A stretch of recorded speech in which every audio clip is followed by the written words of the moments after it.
Օրինակ, Կտրիչ Ներսիսյանի ուղիղ հրահանգի ենթարկվող Երիք հարգելի գործընկերներ, վերջ։ Շնորհակալ։ Դադարեցրեք, շարունակեք խնդրեմ, պարոն վարչապետ։ Ուղիղ հրահանգին ենթարկվող մի շարք հոգևորականներ, իմ տեսածն եմ ասում, սուրբ եւ անմահ պատարակների ժամանակ խորաններից կոչ են հղում Աստծուն, որ նա պահպանի Արցախի հանրապետությունը։ Այսպիսով եկեղեցին դարձնելով պատերազմի քարոզչության ինստիտուտ։ Սա ընդհանրապես շատ հետաքրքիր ֆենոմեն է։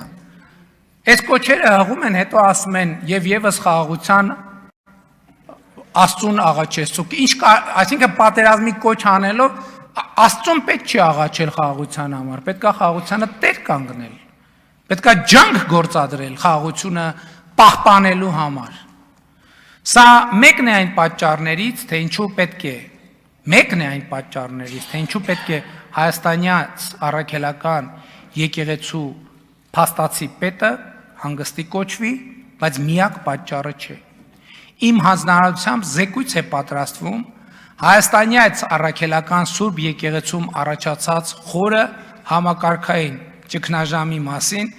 որտեղ շարադրվում են տասնյակ փաստեր, որ Կտրիչ Ներսիսյանը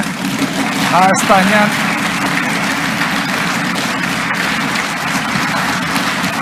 Երիք հարգելի գործընկերներ, դադարեցրեք։ Հարգելի գործընկերներ, բայց ինչ հետաքրքիր է, չէ,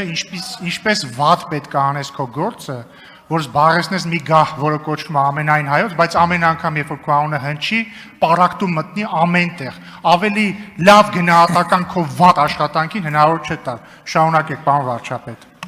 Որ Կտրիչ Ներսիսյանը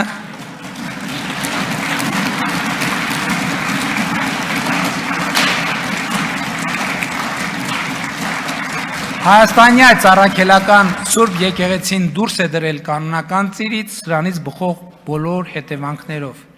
Եվ եթե նկատել եք, հայաստանյաց առաքելական Սուրբ եկեղեցու բարենորոգման օրակարգը նույնպես տեղ ունի կառավարության գործունեության ծրագրում։